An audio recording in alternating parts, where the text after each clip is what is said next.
kamatis, bell pepper,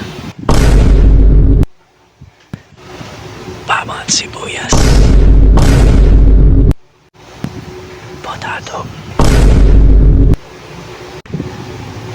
baboy, tomato sauce, oyster sauce, tomato paste, oil, patis, black pepper, chicken powder, garlic powder. So, ayan guys, simulan na natin magluto ng ating pork menudo. So, kapag nakikita nyo ng sumani sa tanas na sakalan, sa kawali, lagyan nyo siya ng mantika. Gaya ng dati, siyempre Baguio oil yan, coconut oil. So, mainit na mga kawali. At alam nyo na yan, ang susunod dyan, sisir natin yung boyba. Ayan.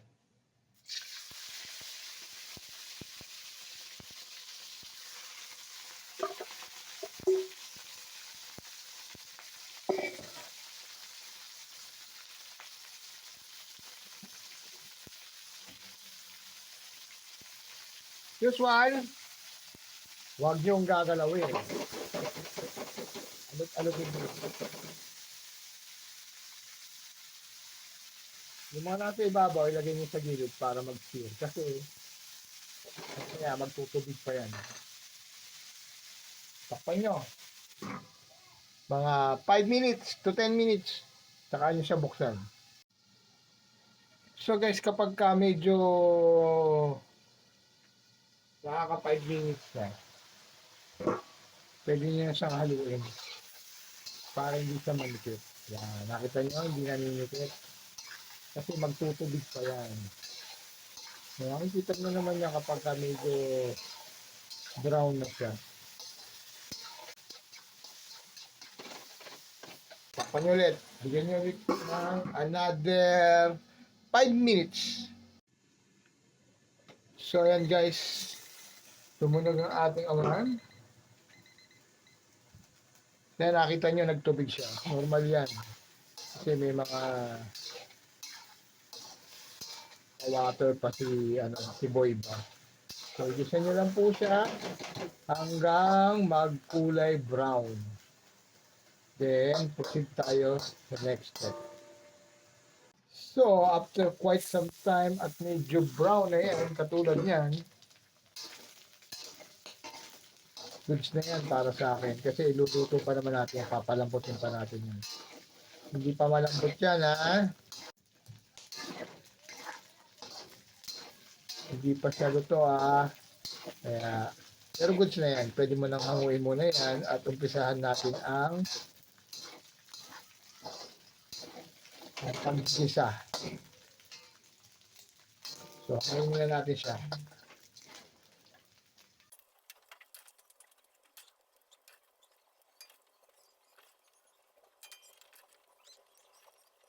So, ayan guys.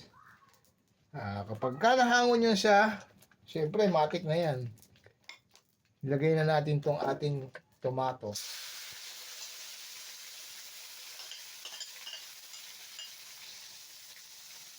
Then, yung mga namigit sa kawali, okay lang yan kasi that's the flavor. So, medyo i-settle muna natin yung kamatis niya. Palambutin natin. Takpan muna natin para mabilis. Ayun na nga. Medyo nakasettle yung kamatis natin.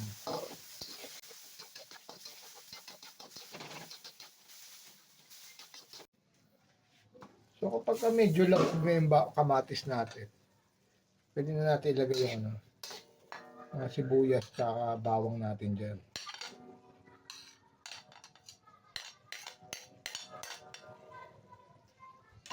Yes, ganyan ako maggisa. Kasi karon din naman yan. Mag-ahalo-halo din yan. Pero bibigyan nyo na siya ng quite some time.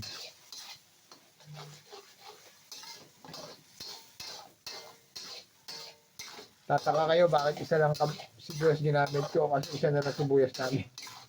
Hindi nakabili. Anyway, ilagay na natin ang tomato paste. Konti lang kasi makulay na yan.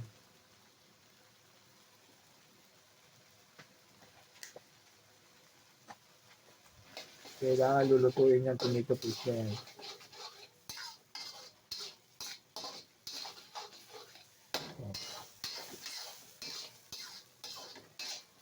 Pag okay na yan, ibalik na natin ang ating boiba.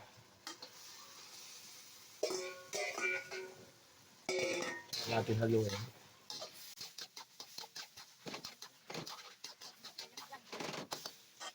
Tsaka natin pitlaan.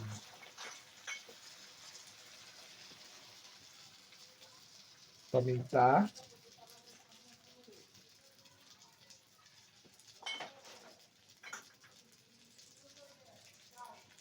Chicken powder, but why not coconut? Coconut. Lagyan pa natin ng garlic powder.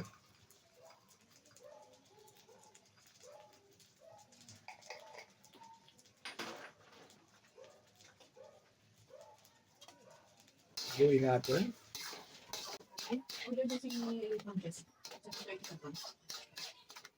So, haluin natin muna para combine na ito. Lagay natin ang ating tomato sauce. Kunti lang din kasi marami na tayong kamatis nilagay.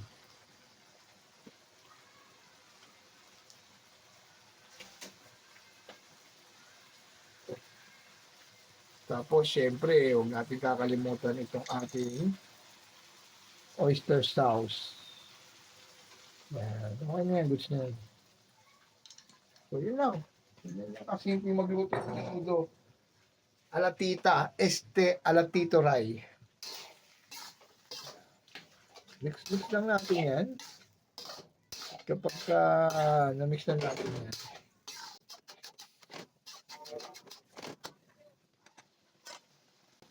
So yan guys, kapag na-mix na natin yung mga ingredient na nilagay natin na pampalasa, lagyan na natin siya ng konting tubig para mapalambot na natin siya.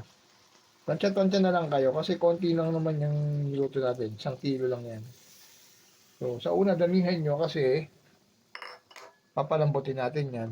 Siguro mga time na natin yan ng mga 30 minutes muna sa una. Kapag medyo matigas pa, hindi tsaka natin dagdagan pa ng oras. Yeah, 15 minutes muna. Kasi after 15 minutes, meron pa tayo lalagay dyan. Pansin nyo, hindi ako nagprito ng ng patatas. Dahil papalambutin na lang natin siya dito. Para dahil hindi ako nagpiprito talaga ng patatas kapag menudo ang niluluto ko.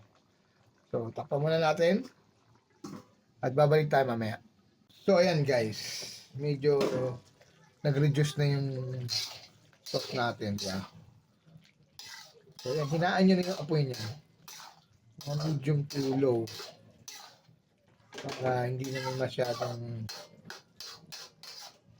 matusta. Kapag medyo naubos yung sabaw na sarsang yan, pwede nyo naman kayo magdagdag. Pero sa ngayon, okay pa yan, goods pa yan. Pero hinaan nyo na yung apoy para magmantika na siya. So yan, wait na lang natin hanggang lumambot pa ng gusto ng ating baboy. Tapos, proceed tayo sa next step. Wala pa naman yung 15 minutes mark natin. So yan guys, medyo okay na to. Medyo lumiliit na yung mga baboy natin. Kaya medyo malambot na yan. So, ang gagawin natin ngayon dyan is lagyan na natin tong patatas at red bell pepper. Gawin na natin yan. Para another 15 minutes na naman ang lalagay natin para sa pagpapalambot naman ng patata. Lambot siya. Mga 5 minutes to 10 minutes lambot. So, after nyan, lagyan natin ng konting misis. Joke lang. At saka, patis. Tapos haluin na natin. Napakaganda na ng kulay, guys. Oh, tingnan nyo. Oh. Diba?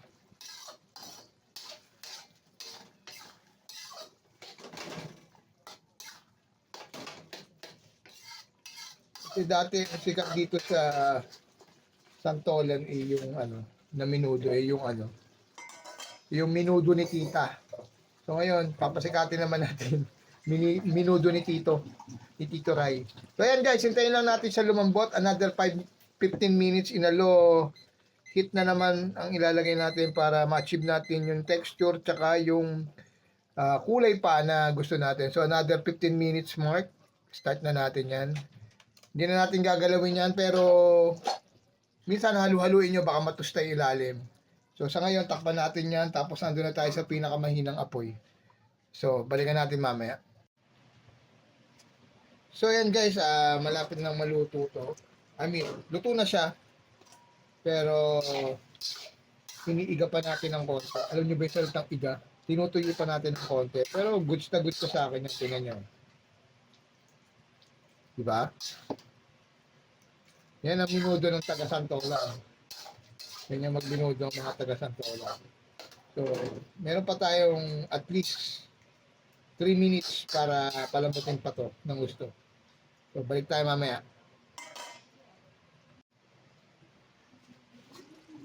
So, ayan guys, naluto na siya. At napatikman ko na rin sa aking asawa at pasadong-pasado na daw sa kanya. And goods na rin sa akin yan. Malambot na ang patatas, malambot na ang ating boyba. So, gusto to.